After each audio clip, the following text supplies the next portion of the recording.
אחרי שסיכמנו את הניצחון על מכבי תל אביב והתכוננו ליובנטוס בעברית, אז כרגיל, כמו שאנחנו עושים לפני שאר משחקי ליגת האלופות, נעשה זאת באנגלית. Parking in Green, chapter 344.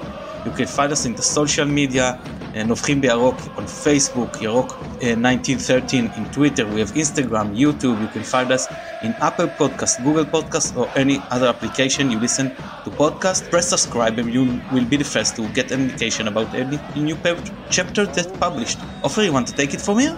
Yes, thank you, Matan. It's great being here, and I want to introduce and welcome Danny Danny, you know what? Let introduce yourself.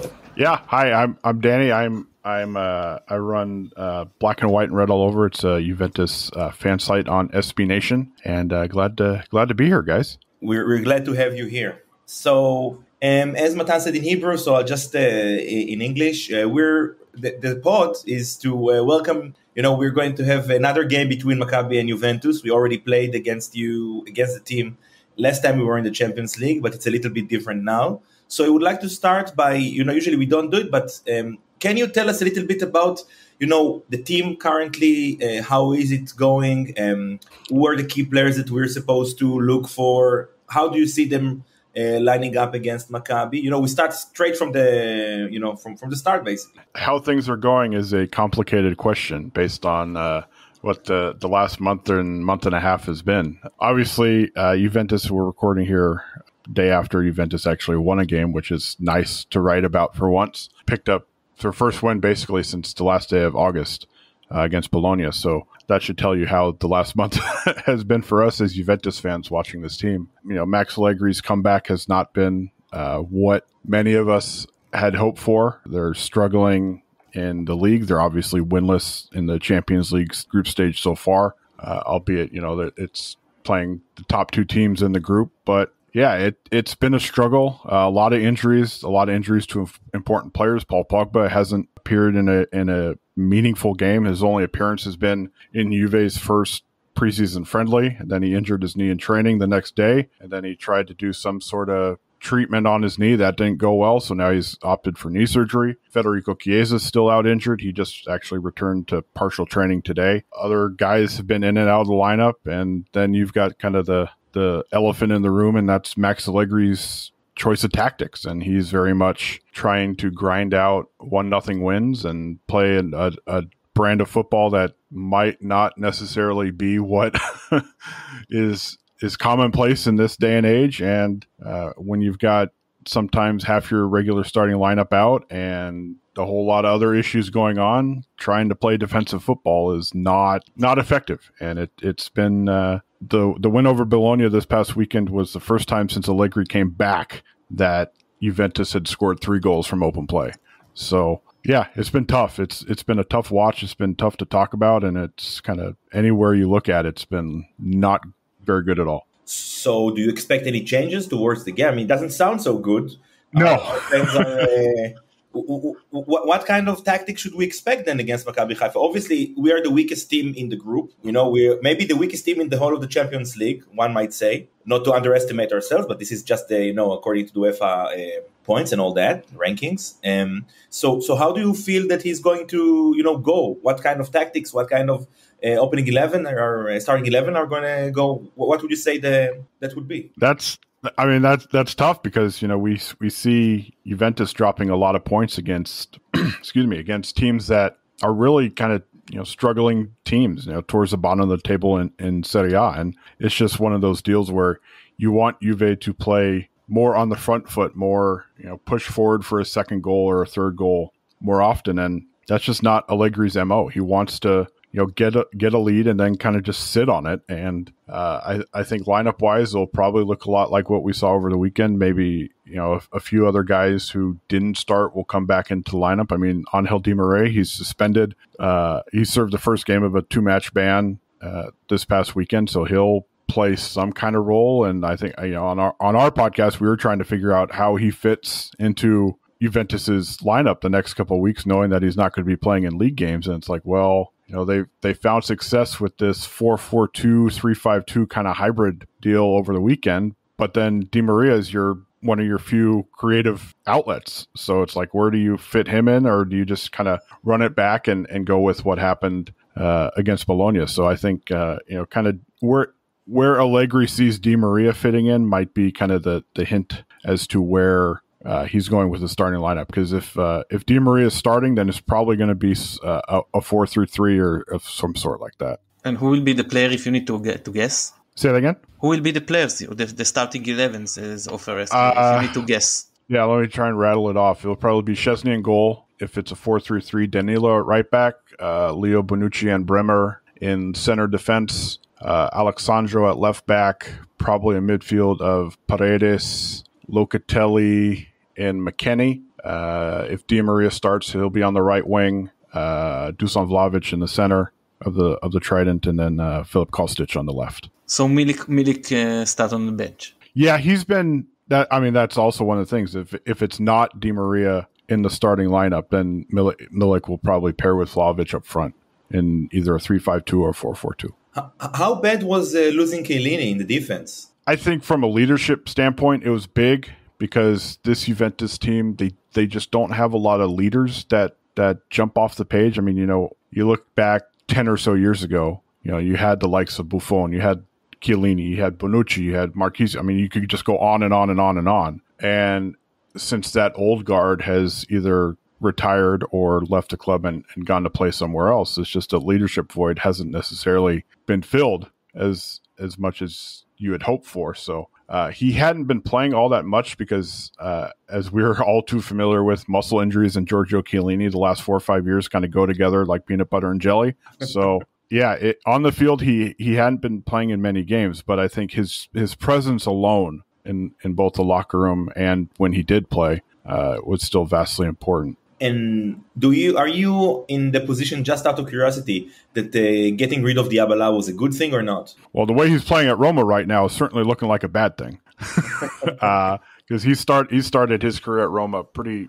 good. But I'm from the camp where I can totally understand why Juventus did it, because there's a guy asking for a whole lot of money, and his injury record the last 3 or 4 years has not been very good at all. So it's like, are you willing to invest that kind of money for somebody who might not necessarily be on the field for a third or even a half of the games you play? But at the same time, Paulo Dybala was one of my favorite players. So it's like, I want to see him at Juventus. I would have loved to see him at Juventus. He was their vice captain the last couple of years. And all of a sudden, like I was just saying about Chiellini, that's another leader that is now not at Juventus and somewhere else. So yeah, I think that every time I say open up Twitter and I see Paulo Dybala scoring another goal, it's like a little more salt in the wound of like, man. And plus, I mean, they're not direct replacements, but Di Maria hasn't been all that great since coming to Juventus for one reason or another, whether it's injuries or just not playing very well. So it's that and seeing Dybala play so well has not been a very good combination. Yeah. So Matan. Yeah, in Saturday we're going to play against the Empire of Reine. I think because I've been sarcastic, because this is a team from a small village, first time in the first league, and they haven't won this season yet. So for us, we will be rotation, Juve away, and afterward home. It's the most important games in this week, and you need to play Saturday against a very small team called Milan. So which is really a European empire. How do you think it will be affect Juve with rotation? I think for Juventus, Milan it's the most important game in this week, not Maccabi. Yeah, but at the same time, Juventus is sitting on 0 points in the group so far. So I don't expect many changes. I mean, there'll probably be a few changes just because Paredes didn't start this weekend. Like I said, Di Maria was suspended. Quadrado came off the bench. So some regular guys in Juventus' starting lineup just weren't in the starting lineup this weekend against Bologna. But yeah, I mean, if there is a little bit of Max Allegri looking into the future and thinking about Milan, then this could be the game to do it in Europe, because you're obviously not rotating against Benfica. You're not rotating against PSG. But like I said, Juve needs points in desperate kind of fashion if they want any chance of getting to the knockout round, which, as we just found out with their financial report coming out, getting to the Champions League knockout rounds is hugely important for this club and its future, because they're already, for the second straight year, they reported over 200 million euros in losses. So just trying to imagine what Juventus's roster could look like if it's a Europa League next year, or even a Europa League this year, come 2023. It's not pretty. So it's very hard. So they have to go all in all of the fronts, basically. Yeah. Every game is now important. Which brings me to the question. You talked about Allegri. You talked about 0 points in the group. Let's say the unthinkable happens and you don't get 6 points against Maccabi. Maybe at home you win, but not in Haifa. Maccabi has already made 3 European coaches disappear. Got fired. Red Star Belgrade, Limassol, and Olympiacos, and not in that order. But do you think Allegri might be next if he doesn't score 6 points against Maccabi? There are a lot of people who are probably hoping that Maccabi is the thing that makes, as you said, this Juve's manager disappear. So, because I think one of the things we talked about on our podcast a couple of weeks ago, going into the international break, was, hey, is this a good time for Juventus to make a managerial change? And it's like, you got a 2-week break to, if you wanted to make a change, you could, because there's you're not playing every 3 days like we're about to see for the next 6 weeks. But, Andrea Agnelli is very much in Max Allegri's corner, and he's the guy who makes the decisions. So I think if Juventus is to make a managerial change, it's probably coming during the World Cup break, just because it's more time. But getting 6 out of 6 against Maccabi is definitely required for any chance. No matter what it has tied to Allegri's future, it's required.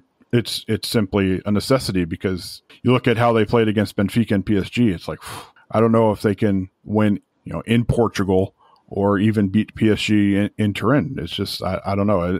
That's the state of the team right now. There's so many question marks. You just don't know what's going to happen. And we also, we get a lot of information about the, Serie A back here. And one of the things that was interesting to us was the fact that not a lot of fans are coming to the game 2 days from now. The ultras are, as far as we heard, are not coming to the game. Are what's the word I'm looking for? Decided that they're not coming, and a lot of Maccabi fans bought actually tickets to some Juve stands. And what is the situation with that part? Like, what's the situation with the fans of Juventus that are not coming?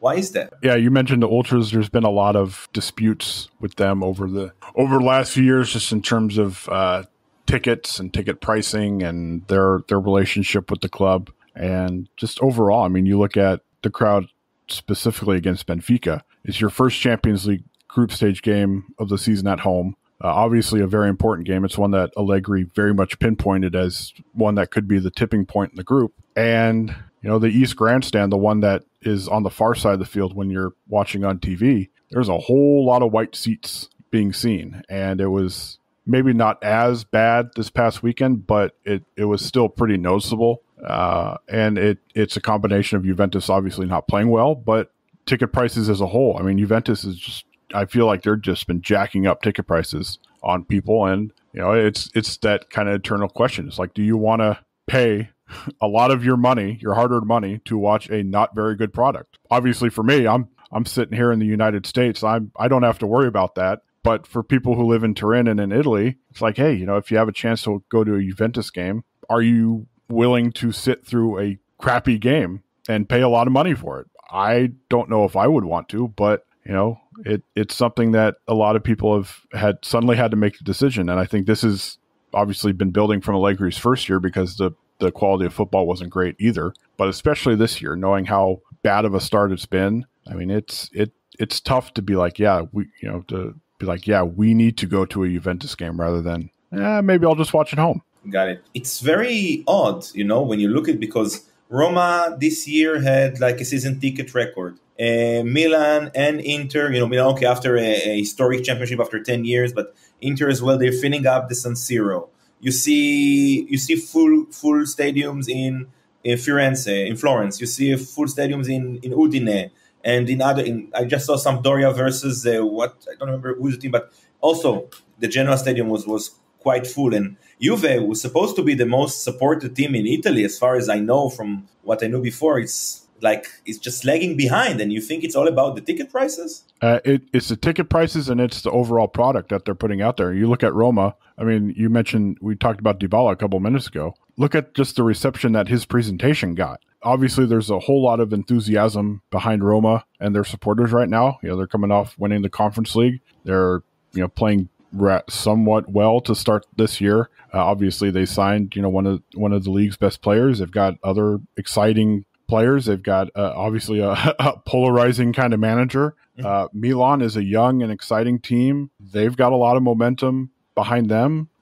Inter not so much, but as a Juventus fan, that's fine with me. And other clubs are kind of trying to modernize their way of playing football, and they've got support behind them. And then you have Juventus, who are not they're just the vibe around the club is very off compared to say when Antonio Conte was manager, when Allegri was kind of in his prime as Juventus manager and making deep Champions League runs. It's just not the same kind of vibe. There's been obviously unpopular decisions, letting Dybala go, letting others go. Just the overall product is not something that you can be like, all right, this is something I can believe in. It's very Allegri ball is very much not something that a lot of people like these days. And I mean, I don't know how many times I saw that hashtag Allegri out over the last month, because it's it's just it's one of those deals where Juventus is really struggling and people are just not getting behind the club the way they used to. Okay, wow, that sounds like something that you wouldn't expect. No. Yeah, it's very odd. I mean, Juventus wants to promote itself as kind of like this modern brand, this modern lifestyle kind of thing, and I think one of their mottos is live ahead, that they've been rolling out the last 4 or 5 years. It's like, well, you can't really live ahead when Max Allegri is sitting here and dropping a deep defensive line against Salernitana or something like that. It's just you can't. It's hard to get like too over the top or too excited at all really about Juventus right now, because for most of this season it's just been uninspiring performance after uninspiring performance. Wow. Yeah, Matan said it does sound like Maccabi a few years back, like us. We had a big change with a very exciting new coach that has won a lot of championships and has changed the club from 180 degrees. But you'll see a completely different atmosphere, I guess, when the week after in Haifa, it's going to be a full stadium, as every game this season has been sold out, except for the first game, which was like a Super Cup sort of thing. But every the Super Cup was sold out. Sold out as well. Easy sold out. I beg to. Sorry, I don't remember. The last time. So long ago. The last time. We haven't sold all the stadium in the home court in our home have been in January when we play the second leg in the National Cup, and we won the first away. So the most of the fans already knew we're going to qualify. So came about I don't know, half of the stadium. But since this came in January, all the games sold out. That was amazing. It's actually crazy that it actually happened. It's I can't believe that we're coming to a game against Juventus and the atmosphere here is going to be better than over there. So yeah, I was thinking more than a few times watching Juventus Bologna yesterday. It's like, man, this stadium, and I mean, obviously the pandemic had a lot to do with kind of how people view things and want to kind of spend their money and everything. But it's like, this stadium 4 or 5 years ago was, I mean, it didn't matter who it was. And it was, it was loud. It was exciting. It was a great atmosphere. And just over the years, it's become less and less and less. I mean, Juventus Stadium, it's not all that big. I mean, it's like 41,000. And yesterday, I think it was about 34,000. So you take 7,000 people out of that. Plus, you're coming off a winless September. Yeah, it's the atmosphere was not nearly the decibel level that it had been in previous games this season and just previous games the last few years. I mean, it's just, it's a very nervy kind of group of spectators. I think that's kind of a good way to describe it. They're almost kind of expecting something to go wrong at some point, because I know I am. So let's talk about expectations. So one of the things that interests our listeners is to hear what does, the media over there. I don't know how, because you're in the States and not in Italy, but I guess you read the Italian media or, get some news about the club. What do they say about Maccabi? One of the, we'll start with, it's a very specific day that Maccabi is playing against Juventus. It's one of the holiest day in the Jewish calendar. It's Yom Kippur. Some of the Maccabi players are going to fast for the whole 24 hours before the game, almost. Is that something that was on the news over there? And what is the Italian media say about Maccabi? Like, who's the player to watch? And if anything, is it interesting enough for them at all? Yeah, honestly, for one, I didn't know that it was Yom Kippur. I don't know how much the Italian media is aware of that. So maybe you're breaking some kind of news for them. But I think it's the Italian media is very much they live in the moment. So I don't know how much they are looking forward to Maccabi coming into this weekend. So I'm sure you pick up the dailies, whether it's Tutto Sport or Gazzetta or whatever tomorrow, and it's very much going to be turning towards the Champions League. So but yeah, I think looking at those outlets today, it was a lot like basically like I was saying earlier, Juventus finally won. Max Allegri essentially declared it kind of like they're going to start a quote unquote new season with the Bologna game, and that was kind of the message that hey, look how Juventus started their new season, not necessarily looking towards Champions League. But yeah, come tomorrow, come Tuesday's paper, I'm sure it's going to be a lot of Maccabi stuff, but I'm not sure anybody will know it's Yom Kippur and players will be fasting like you said. And you told us before that you don't go to Juventus obviously because you're in the States. But what should Maccabi Haifa fans? I don't know if you know. Maybe you're the wrong person to ask. But what should Maccabi fans expect when coming to the stadium? We went. I was in Lisbon for the Benfica match. It was great atmosphere, a full stadium. Lots of fans, except for the security in the beginning. It was really a great atmosphere, lovely time. I guess it's not going to be the same for that game. Yeah, I wouldn't expect this. I wouldn't expect it to resemble Benfica. That's for sure. Oh, that's a shame. Yeah, and unfortunately, I haven't been able to get to the new stadium. Although I call it new, it's been around for over a decade now. But yeah, I haven't been able to get there, and so my experience with Juventus home games has simply been through my television for 10, 11 years now. So that's a shame. Ofer father is Maccabi's fan, so does Ofer. My father is Maccabi fan, so do I. How do you get to from the state to how do you get to be a Juventus fan? Yeah, this is a story that I've told a few times over the years. Growing up, I was a goalkeeper, so you'd get, and we here in the United States we have the biggest kind of like soccer gear supplier. At least back in the day, it was called Eurosport, and it was like pretty much like a 60 to 80 page catalog of just equipment, jerseys, whatever. So I think it was around 2000, 2001. So basically right as I was starting to get serious in my playing career, opened it up, wanted some really nice keeper gloves because I was a goalkeeper. And I went to their goalkeeper section, and there's this really cool looking guy, slick back hair, got a, sweet keeper kit on, it was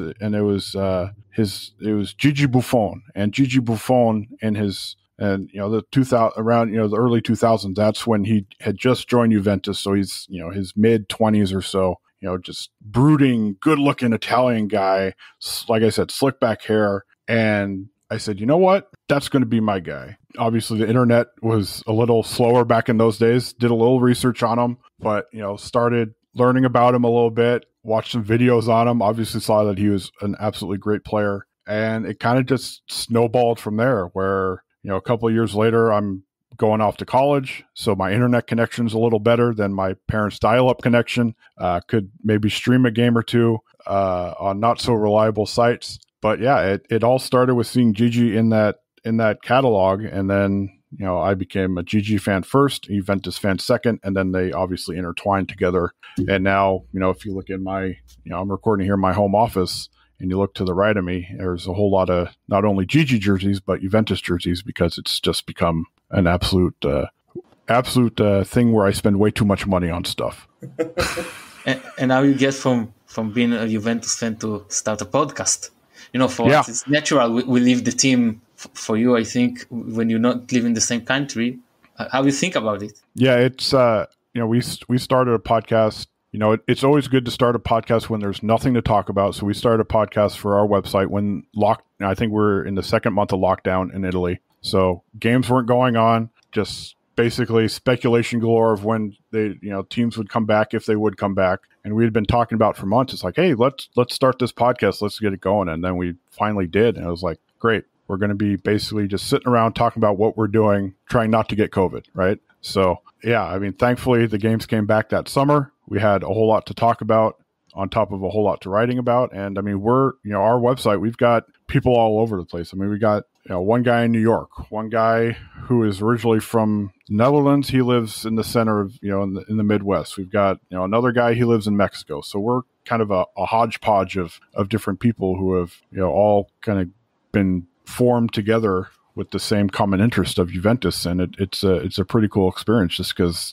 there's so many different cultures and everything going on. That's what we love most about our website is that we might have somebody from the US and they're in a direct conversation in the comment section with somebody from India or the UK or Italy or South Africa, wherever. We're very much we're based in the US, sure, but we're very much a worldwide kind of deal. And do you have any relationship with the club itself? I've had a little bit. I know not so much now, but I know they used to have a guy specifically who dealt with English speaking media. And that was somebody I dealt with directly a lot, basically during the end of Conte's run. And then when Allegri first took over. So when Juventus came over to training for US tour in the preseason, probably, I can't remember, I should, but it was like 2012, 2013, around there. I think it was Conte's last season, his last full season, because he left right at the beginning of preseason his last year. So, I got to go to a training session, watch him scream at people for a couple hours, sit with the Italian media, and they were all smoking cigarettes, and I'm just kind of like, Juventus is here, how cool. So, yeah, that was my main, I guess, conversations with them, those early 2010 years. I think over the years, as they've kind of tried to expand more and more, it's been like, okay, well, we've got a lot of other people to deal with, or maybe we're too critical of them. Who knows? Yeah, we have that issue as well sometimes about being too critical, but we never let it affect our true love for the team. So absolutely. And how is your Italian? Like, do you know a little bit now then, since you've been following the team for so long, or nothing? Certain things. I remember before they used to have, over here, all the different streaming services, and obviously the one that carries Serie A, pretty much broadcasts every game in English, and I don't have to worry about it. But I actually did enjoy watching games like on Sky Italia or something if I was trying to stream it. And I know the general terms in terms of what's going on the field and all that stuff, but in terms of conversational, no, I'm useless. Google Translate is definitely my friend. And fan songs, do you know those? A few. My Italian isn't, like I said, very good, so I probably can't recite them back because I just stumble over myself, but I know the words. I hear it. I can follow along. I know what words are coming, but in terms of me actually saying it, no, I stumble over myself. Because I've tried, though. No, great, because before you leave, and we're pretty close to finish, I think, we always like to embarrass our guests by asking them to sing a fan song in the local language, and we would love for you to stumble a little bit with some... I knew you were going there. Yeah. Look at my face. I'm all smiling, And you guys know what's coming. I don't. So would you like to give us the honor and have something that our fans that are listening will hear in 2 days from now over in Juventus Stadium? It's only Israel is going to hear you. No, don't worry. It's a good thing. It's a good thing that we're recording this after we recorded our podcast, so I can tell people where to go and be like, "Hey, if you want to listen to me butcher Juventus's anthem, go for it." So, yeah, I mean, it honestly, it's basically just like Juve, storia un grande amore, and that's kind of where I lose myself. It's good enough for us, man. As long as I get your approval and I meet the very low bar I'm sure you set for me, then that's all I need. You should have heard the other guys, they were much worse. But listen, Danny, Matan, do you have any more questions for Danny? I just, first of all, thank you. But if you haven't watched yet in our last goal, Din David goal, you must, hard recommendation, you must go and watch it. Because it was, let's say that if someone like Lewandowski or Zlatan Ibrahimovic would score that goal, you said, okay, that makes sense. This kind of goal, quality top European. And I don't know if he knew he can score a goal like this. It was. He was dumbfounded after it. Everybody was like, "What just happened?" The entire stadium was cheering, but also kind of like, what did I just watch?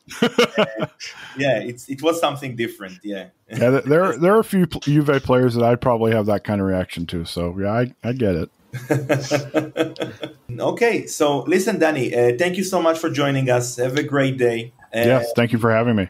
And good luck to Juve in all games except. Today. Except the next two. Exactly. Next 3. No, with Milan you can win if you want. Okay with that. Take the 3 points against AC and then leave the other 6 to us. All right. And good luck and thank you so much. And hopefully we'll be in touch. Yes, thank you. Thank you as well. Appreciate it. Okay, just don't hang up until we finished. Okay, חברים, אז זה היה הפרק שלנו. אנחנו מזכירים לכם. צריך להיות לנו ספייס לפני המשחק ביום רביעי, ספייס אחרי המשחק ביום רביעי, וכמובן סיכום של המשחק הראשון נגד יובנטוס והכנה לריינה. אז תודה רבה לכם שהזנתם, גמר חטיבה טובה לכולם, תודה עופר, thank you דני, ביי ביי.